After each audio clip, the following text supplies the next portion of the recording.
Você já apresentou alguém ao seu cachorro e ele simplesmente não quis saber. Não latiu, não avançou, não fez escândalo, só se afastou, ficou no canto, recusou o contato, olhou para aquela pessoa de um jeito diferente do que olha para todo mundo. E você ficou sem graça, pediu desculpa pela frieza dele. Tentou forçar uma aproximação que ele claramente não queria. Mas e se ele estivesse certo? E se o seu cachorro naquele momento não estivesse sendo antissocial, mas estivesse te dando uma informação que você não sabia como ler? Existe uma linha de pesquisa dentro da neurociência comportamental que investiga exatamente isso. E o que os cientistas encontraram é perturbador o suficiente para mudar a forma como você vai olhar para essa situação da próxima vez que acontecer. O seu cachorro não reage às pessoas pelo que elas fazem. Ele reage pelo que elas são, antes de fazerem qualquer coisa. Em 2017, pesquisadores da Universidade de Kyoto conduziram um experimento que ficou conhecido como o teste da confiabilidade humana. O objetivo era descobrir se cães conseguem avaliar a confiabilidade de uma pessoa com base no comportamento dela, independente de como essa pessoa age diretamente com o animal. O dono pedia ajuda para abrir um recipiente a duas pessoas diferentes. A primeira ajudava, a segunda recusava. Depois, ambas ofereciam comida ao cachorro. O resultado foi direto. Cães que viram o humano recusar ajuda ao dono ignoravam consistentemente a comida oferecida por essa pessoa, mesmo com fome, mesmo sem nunca ter tido nenhuma interação negativa direta com ela. Eles não reagiram ao que a pessoa fez com eles. Reagiram ao que a pessoa revelou ser em uma situação que não envolvia o cachorro. E aqui está o detalhe que transforma esse experimento de interessante para perturbador. A pessoa que recusou ajuda não fez nada de errado na visão humana. Apenas disse não. Para o cão, isso foi suficiente para fechar o veredicto. A maioria dos donos nunca percebeu que o cachorro estava fazendo essa avaliação o tempo todo, em cada visita, em cada pessoa nova que entra pela porta. Mas o que exatamente o cão está lendo quando avalia uma pessoa? A resposta está em 3 camadas de detecção que operam ao mesmo tempo. A primeira é química. O corpo humano libera compostos orgânicos voláteis que variam de acordo com o estado emocional: medo, agressividade, hostilidade. Cada um desses estados produz uma assinatura química que o nariz humano não detecta, mas o cão lê com precisão. Pesquisadores da Universidade de Pisa demonstraram em 2018 que cães expostos a amostras de suor de pessoas com histórico de comportamento agressivo apresentavam respostas de alerta específicas a essas amostras. Não ao comportamento, ao cheiro do comportamento. Antes de qualquer ação, antes de qualquer palavra, o corpo da pessoa já estava transmitindo um sinal que o cão conseguia ler.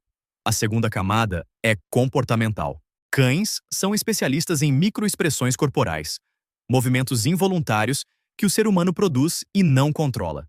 A tensão em um músculo do rosto, a forma como o peso do corpo se distribui, o ritmo da respiração, a direção do olhar nos primeiros décimos de segundo de um encontro. Pesquisadores da Universidade de Viena demonstraram em 2020 que cães processam microexpressões humanas com uma precisão que supera a capacidade humana de detectar as próprias reações involuntárias. O cão vê em você o que você não vê em si mesmo, e vê na pessoa à sua frente o que você não consegue ver. E a terceira, a mais perturbadora de todas, é a leitura de inconsistência. O sistema nervoso de um cão foi calibrado ao longo de milhares de anos para detectar uma coisa específica que representa perigo em qualquer estrutura social: a diferença entre o que alguém demonstra e o que alguém é. Uma pessoa que age de forma amigável, mas cujo corpo transmite sinais químicos e comportamentais de hostilidade, cria uma inconsistência que o cão detecta imediatamente, não como julgamento, como dado. E dados inconsistentes disparam alerta. Pense em alguém que o seu cachorro nunca aceitou bem. Não uma pessoa que fez algo errado com ele. Alguém que parecia completamente normal para você, mas que o seu cachorro consistentemente evitava ou observava com aquela atenção diferente. Agora pense no que você sabe sobre essa pessoa hoje. Não o que você sabia quando o cachorro começou a evitá-la. O que você sabe agora. Para muitos donos, essa reflexão produz um desconforto específico. Por que o cachorro chegou lá primeiro? Em 2021, pesquisadores da Universidade de Budapeste avaliaram a resposta canina a pessoas classificadas pelos donos como confiáveis versus pessoas sobre as quais os donos tinham reservas. Cães com vínculos seguros apresentavam respostas alinhadas com a avaliação do dono em 78% dos casos. Mas o dado que inverteu tudo foi este. Em 31% dos casos em que o dono classificava uma pessoa como confiável, o cão apresentava sinais sutis de alerta: evitação leve, vigilância aumentada, recusa de contato espontâneo. Quando os pesquisadores fizeram acompanhamento 6 meses depois, encontraram que em uma parcela significativa desses casos, o dono havia revisado a avaliação original sobre a pessoa. O cão tinha chegado à conclusão correta antes. Não em todos os casos. Cães também erram. Também têm traumas que distorcem a leitura. Mas a frequência com que acertaram foi alta o suficiente para que os pesquisadores recomendassem que a resposta canina a pessoas específicas seja tratada como dado relevante, não como comportamento a ser corrigido. E aqui está o detalhe, que a maioria dos donos nunca considera. Cada vez que você força o cachorro a aceitar uma pessoa que ele está evitando, você não está apenas ignorando um sinal. Você está ensinando ao cérebro dele que os sinais que ele emite não importam. E um cão que aprende que seus alertas são ignorados para de alertar. Então, o que fazer com essa informação? A primeira coisa é parar de pedir desculpa pelo cachorro. Quando ele evita alguém e você força a aproximação, você está respondendo à pressão social da situação, não ao que está acontecendo de verdade. O cachorro não tem pressão social. Ele só tem a leitura.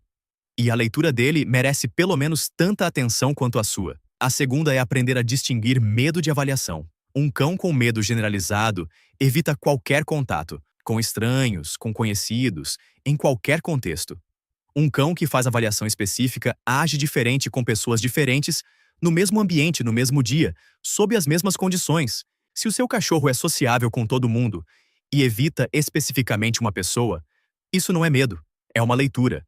E a terceira, a mais difícil, é ter a honestidade de perguntar o que o cachorro está vendo que você não está vendo. Não para transformar o cachorro em juiz de caráter, não para cortar relações baseado no comportamento de um animal, mas para prestar atenção, porque o cão não tem agenda. Não tem interesse em agradar. Não tem medo de parecer rude. Ele só tem o que detectou.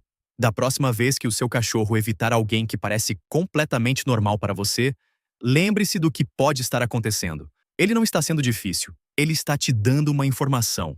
Uma informação que chegou por um canal que você não acessa e que pode estar certa antes que você tenha evidência suficiente para chegar à mesma conclusão. Você não precisa agir com base nisso, mas precisa ouvir, porque o cão que você chama de antissocial pode ser o único no ambiente que está vendo o que ainda não apareceu. Me conta nos comentários. Você já teve uma situação em que o seu cachorro evitou alguém e depois você entendeu por quê? Conta aqui embaixo e se inscreve no canal. Estamos aqui toda semana.